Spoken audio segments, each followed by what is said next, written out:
Good morning. Today I would like to start off with something a little different.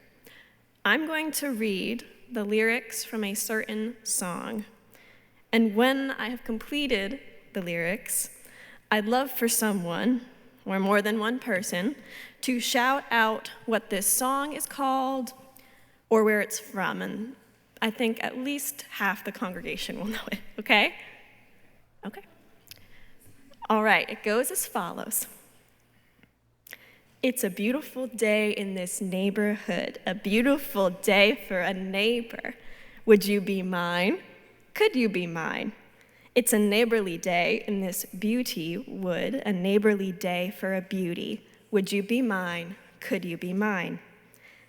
I have always wanted to have a neighbor just like you. I've always wanted to live in a neighborhood with you. So let's make the most of this beautiful day. Since we're together, we might as well say, would you be mine? Could you be mine? Won't you be my neighbor? Won't you please? Won't you please? Please, won't you be my neighbor?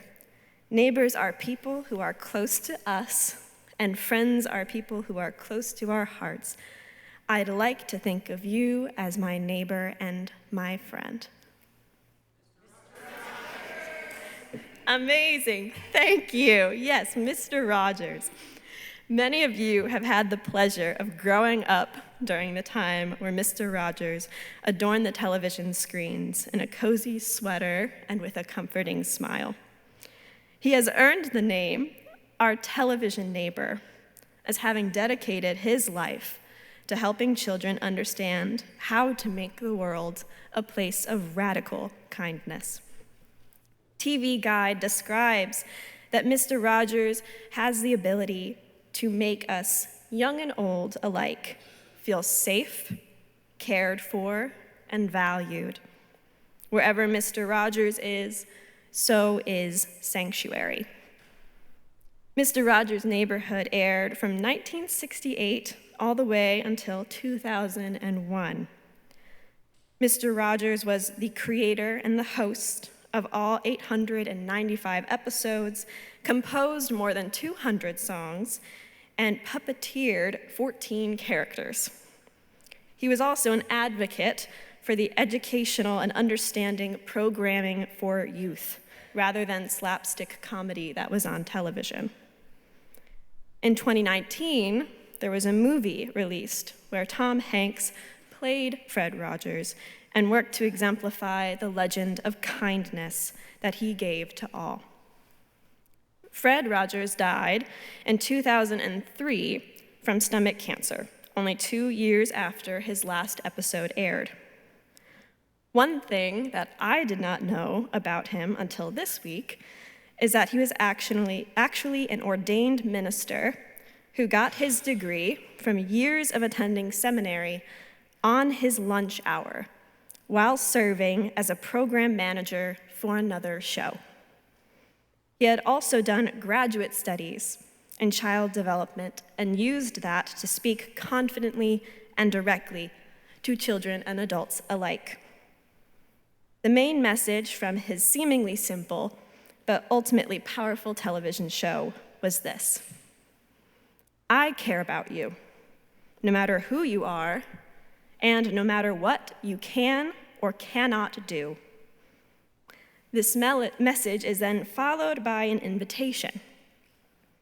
Let's spend this time together. We'll build a relationship and talk and imagine and sing about anything that matters to you. While I may have been born 2 years prior to the ending of Mr. Rogers' show, that does not mean I don't know about it. From an early age, it was easy for me to see the lasting impacts that he had on this world.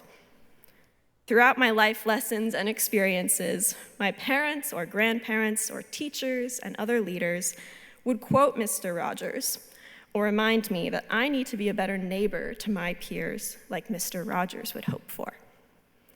And that had me thinking for today's passage about the specifics regarding the importance and impact of Mr. Rogers' Neighborhood on this world. Why was it so impactful? How should I be a neighbor like Mr. Rogers? Can we create a world in which the whole world is like that of Mr. Rogers' neighborhood? And then it hit me. Mr. Rogers is a shining example of a good Samaritan. He is the epitome of the Samaritan man who we hear of today in our passage that stops in his tracks to help a Jewish man whose people are his enemy. The Good Samaritan never questions who the man is, how he got hurt, or if he should just pass this man by. He practices a kind of radical kindness that Jesus taught. He cares for him when all others chose not to. He recognized the importance of how to be a neighbor instead of questioning who is your neighbor. This is a big underlying part of the parable's message of the Good Samaritan. When the lawyer asks Jesus, "Who is my neighbor?" Jesus answers with the parable, telling of the man who practiced mercy and humility on a person in need. One who shows kindness, care, compassion, and mercy on another is a neighbor. If we are not presented with an individual who is acting like a neighbor, we must instead be the neighbor who we'd like to meet. It may sound tacky, but it is very true.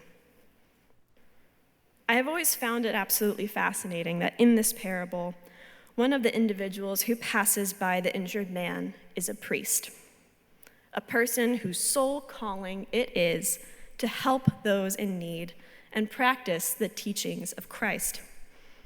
But I find it fascinating, not in a disheartening sense. It is meant to show that if we think we are above helping others, then we are so wrong. It shows that pastors are humans who make mistakes, and that no one is closer to God than another.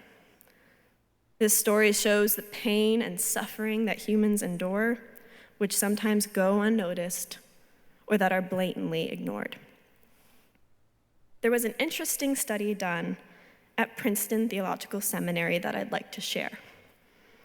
There was a posed individual who was clearly in need of help in the seminarians' direct view on their way to class. And there were 3 groups of people in which were studied: the seminarians that were not in a rush to get to class, those in a rush, and those in an extreme rush to get to class. The results were that those who were rushing the most to get to class were the least likely to stop and help a man in need. These people studied were seminarians, people like myself whose life goal it is to help others, especially those in need. What I take from this parable and this experiment from Princeton are 2 things. First, we must slow down when we are going from one destination to another. The world won't end if we are running late to a meeting or are behind on work. The world could become a darker and less loving place if we don't slow down to help. Second, sometimes we need to practice an intense kindness, one in which sees no difference between individuals, one that doesn't ask who you are before extending a helping hand, but one that knows whose they are, that God is there working through them to give them love and hope where it is needed most. While yes, this sermon doesn't talk much about the actual parable at hand, I hope you gained some insight from it. Sometimes we must put ourselves in the shoes of someone in our modern world, like Fred Rogers, to truly know what it means to practice a radical and selfless kindness. So as we go out into the world today, I ask of you this: won't you please, please, won't you be my neighbor? Amen.